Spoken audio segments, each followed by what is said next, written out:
Broke the stretcher on your chair? No problem. We can fix it.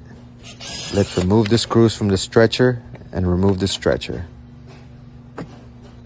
Now let's get some Titebond wood glue and spread it over the cracked area.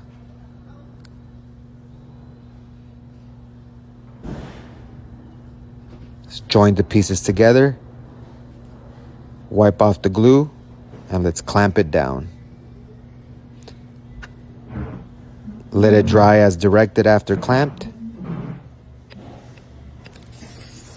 Clean off the glue. Reinforce it with a couple of brad nails. Remove the clamps.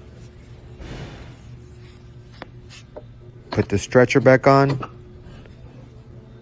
Screw it down.